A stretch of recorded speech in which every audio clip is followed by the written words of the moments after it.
One of them is dealing with the Noble Eightfold Path, the Buddhist map to enlightenment. And I've been giving a series of talks lately on the path factors: right view, right intention, right speech, right action, right livelihood, right effort, right mindfulness, and right concentration. And taken as a whole, it can be intimidating because it seems like there's a lot to do, but in the case of Buddhism, there's a lot not to do. So I'm going to talk about right speech, right action, and right livelihood according to Buddhism. Now, when you become an official Buddhist, you take the 5 precepts, you take the 3 refuges, and you get a certificate suitable for framing. So what are the 5 precepts? They are, I will practice. And I love that word because it's always just practice. I will practice not to take life. I will practice not to take what is not given. I will practice not to indulge in sexual misconduct. I will practice not to speak unskillfully.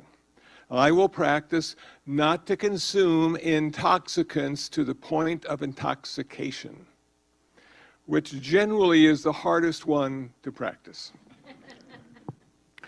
So right speech, right action, and right livelihood fall into that sort of category of behavior.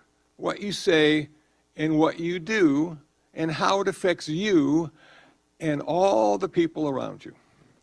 So there were 4 kinds of wrong speech.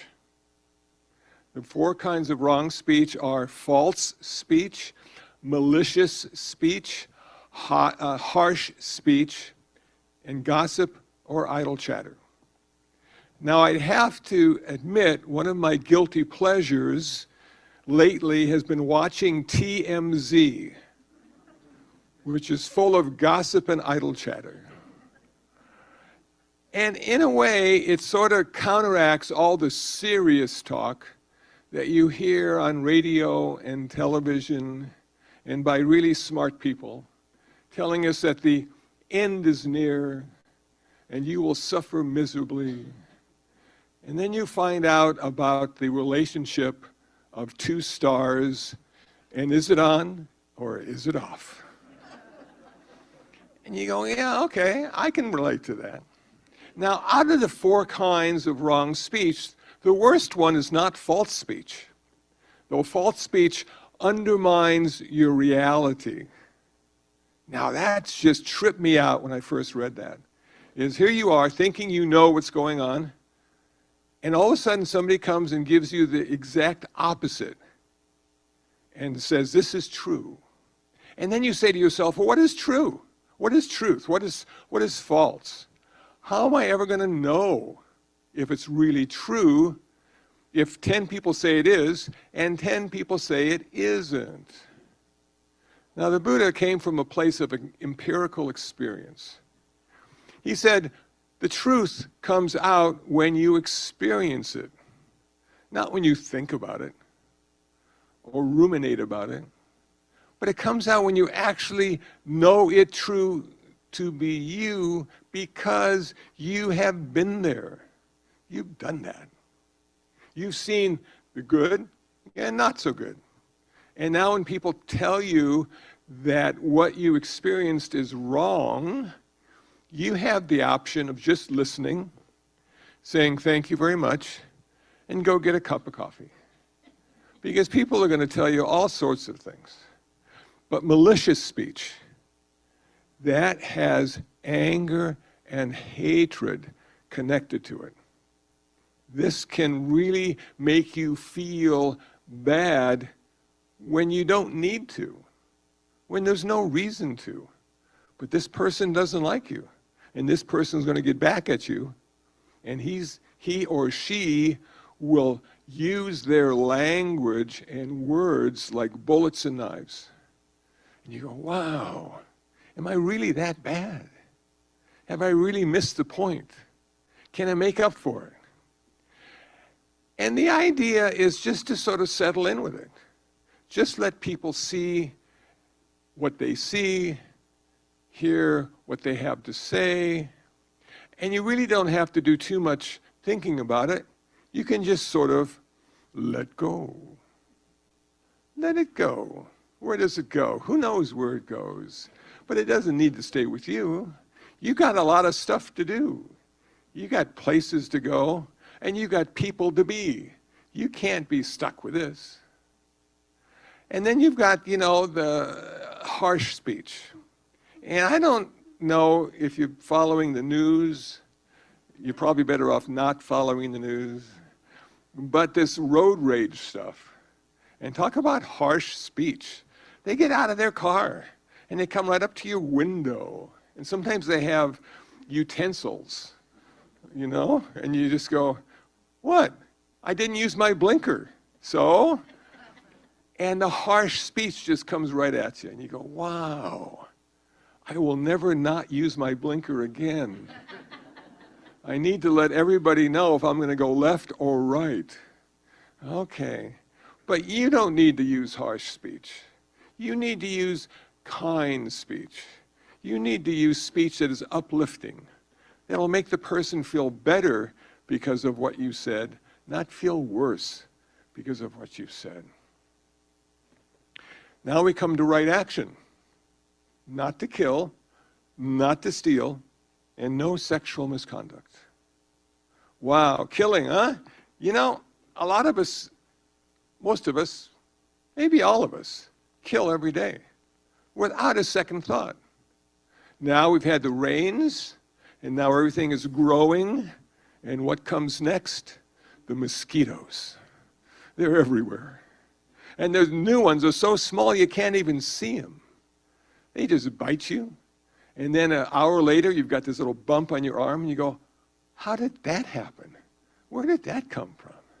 And then you see the mosquito, and you say to the mosquito, you'll never do that again. And you take them out. But did you have to? That's the deal. The cockroaches in your kitchen. They don't know it's your kitchen. They're just there, looking for lunch. And you don't want them there because that is your space. You have a mortgage, you've got property taxes, you've got insurance. That's not their space, it's your space. You work for it, you own it, or rent it, and then you kill the cockroach. And figure your life is better off because the cockroach no longer exists in your life. And then, I love this commercial, and I think it's AAA, but I'm not sure. The guy saves a lot of money because he went to AAA. Okay. So he can do the thing he really likes to do. And what is that? He's got a boat, and he likes to go out on the lake and kill fish.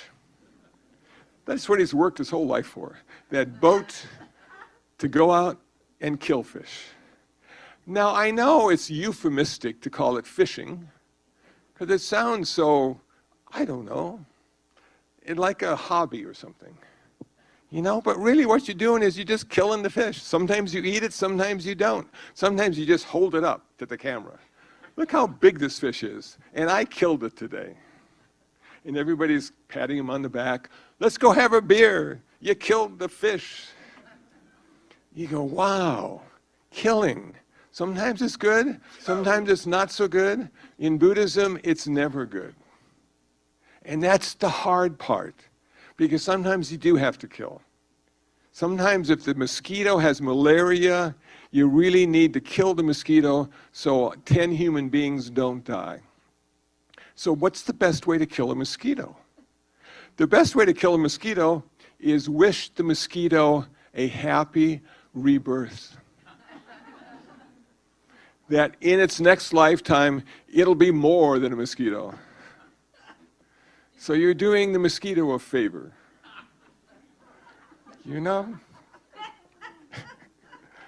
So it's the mindset. Can you go into the world and say today, I'm not taking anybody out. Yeah, I think all of us probably got up this morning, didn't say it, but probably believed it. And we made it here, we drove, we didn't get into accidents, we didn't kill anything, kill anybody that we knew of, not intentional. And we made it here, and we never gave it a second thought. But we should all applaud ourselves for not having to kill to get to here today to celebrate life. Not to take what is not given.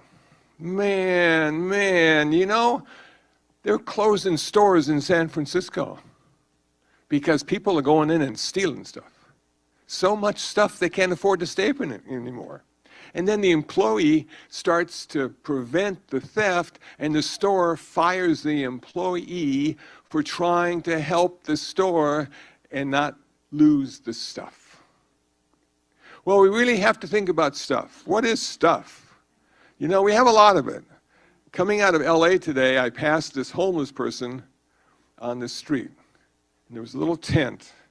And next to the tent was the junk pile, the waste pile, as tall as the tent. I'm thinking humans really like stuff. We work our whole life to have a lot of stuff. And then we die, and then our family fights over the stuff that we couldn't take with us to the grave. And you go, wow, what good is all this stuff? I remember my grandfather had a 2-story house. And it was a beautiful house. We go to visit. And then they got old. God, it happens to everybody. And they went from a 2-story to a 1-story. Okay. So they were there for a really long time. And then it got to the point where they needed to go into assisted living. So they each had a room. My grandmother and my grandfather each had a room. Not together. I don't know what that means. And then my grandfather had 1 chair and 1 lamp.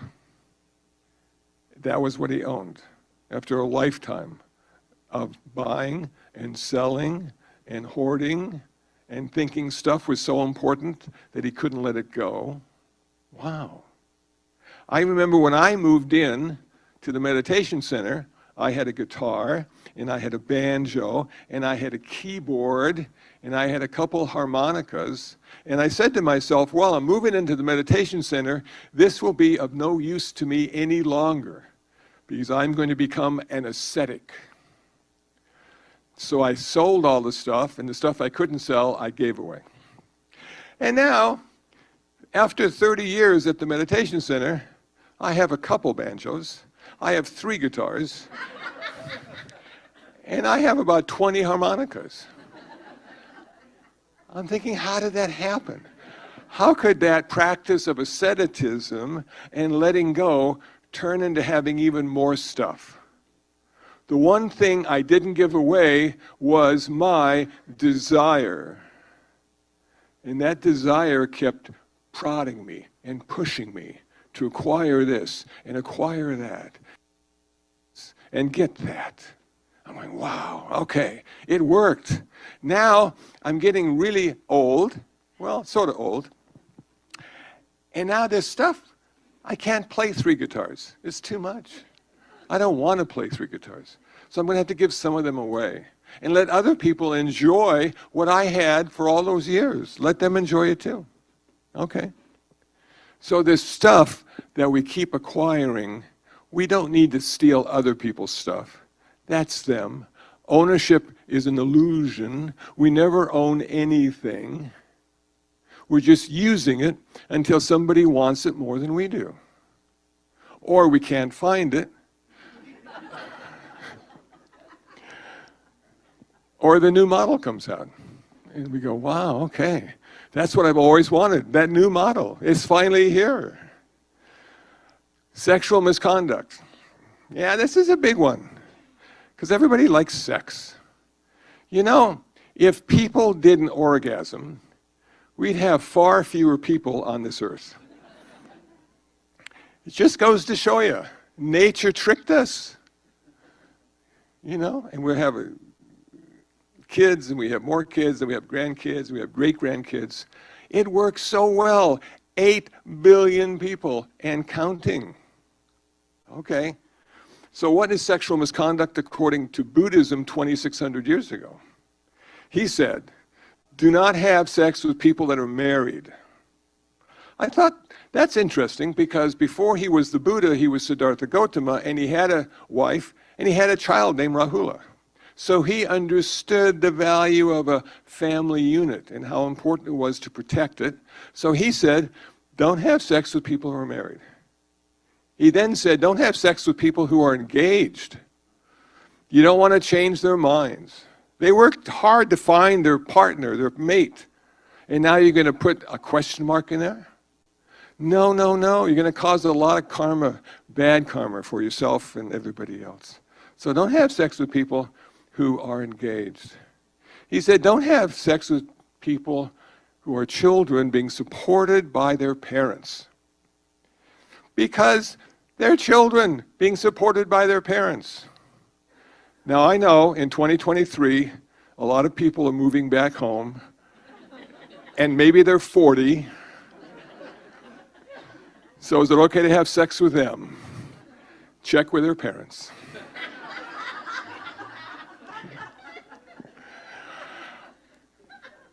And then he said, don't have sex with prisoners. Now I'm thinking, I never wanted to have sex with a prisoner. How did that come up? And one of the commentaries I read was, don't have sex with people against the will. Apparently prisoners don't have much to say about what happens to them. So he was saying, you know, if the person doesn't want to have sex with you, don't have sex. Don't force it. Don't push it. Enjoy the freedom of being single. Enjoy the freedom of non-attachment. Because it will change once that person walks into your life and you'll say, I don't want to be single anymore. I've missed this my whole life. I am so excited that I have a chance now to have a partner in life. And 4 divorces later, just kidding. So giving a talk at a high school, somebody asked in the audience, the children, how do you feel, Kusala, about never having been married? You know, has that affected you at all? I said, well, I have 10 cats. So I guess it did affect me in some way. So now we go into speech, we have the sex, now we have right livelihood. What is right livelihood? It's making a living that doesn't increase suffering. Can you find a way to make money and not increase suffering? And this is really difficult because a lot of people don't care about the suffering, they care about the money. And money is good, we all need money. The question is how much do we need, but we all need money. So what are some of the things we could do? Well, maybe we could be a politician. And then, after further thought, you go, well, some of them are really good. Some of them actually make laws and change laws that benefit humankind. So not all politicians are bad. But your job, if you became a politician, would be to be a good politician, to reduce suffering, to feel sensitivity and empathy for all the people that you're making laws for. How about being a school teacher? Really good. Doesn't pay well, but really good. I understand it doesn't pay well. You know? And it takes a special kind of person, after I've given a lot of and to be a teacher. I don't think I could be a teacher. I don't have those characteristics necessary to listen to somebody who's 17 and has this wonderful vision of the future, and then I'm old and I look at my future and say, wow, I have a lot more past than future. And is it wonderful? And then if it's not wonderful, how can I accept it? And all that kind of stuff wouldn't lead to being a good teacher. Maybe a realistic teacher, but not a good teacher. How about garbage man?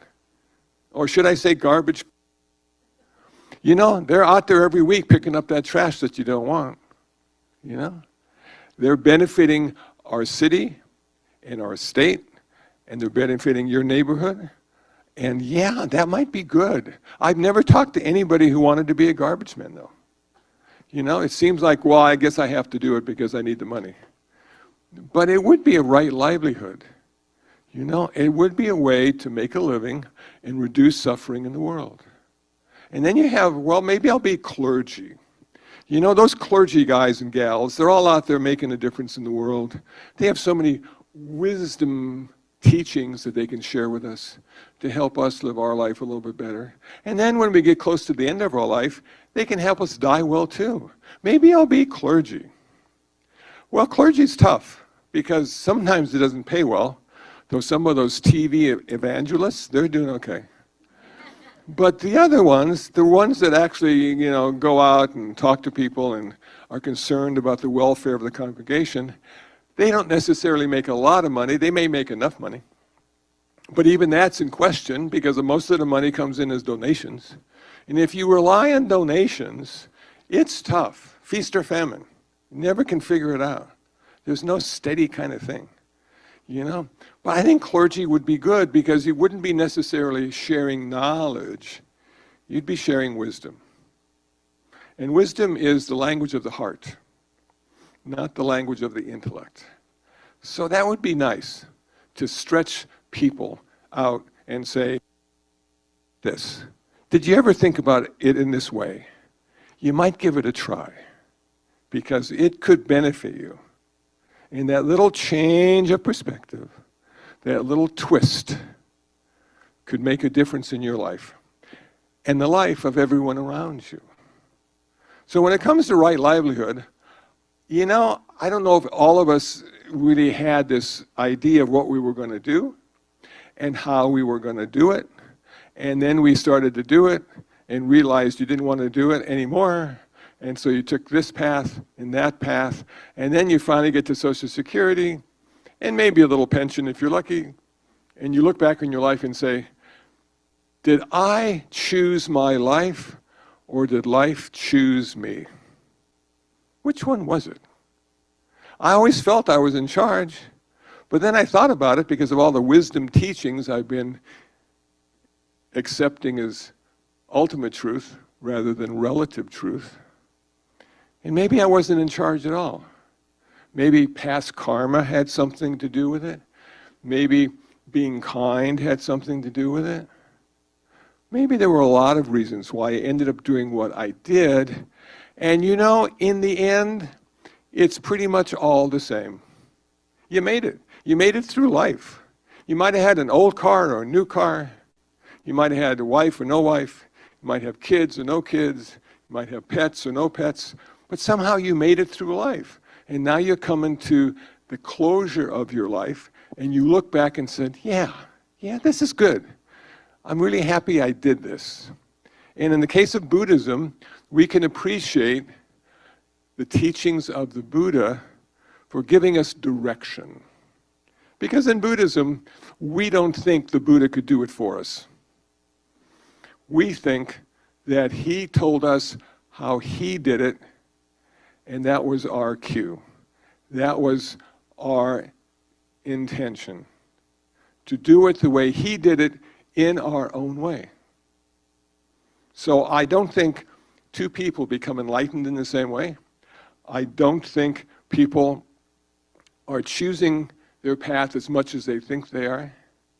I think we're sort of along for the ride in the flow. And it's wonderful. And it's too bad there aren't more people that are happy about it. Thank you for listening. I appreciate your time. And I brought my harmonica today. So let me pull that out.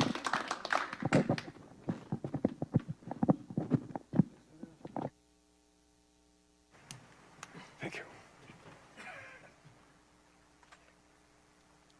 Okay.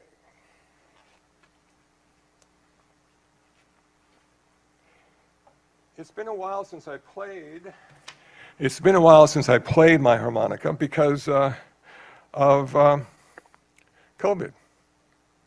And people don't understand that when you have a harmonica, you stick it in your mouth. And those hands that are holding that harmonica that is now in your mouth has shaken 4 or 5 hands, has touched the doorknob, a few of the chairs, and you're sort of wondering, will I get COVID by sticking this harmonica in my mouth?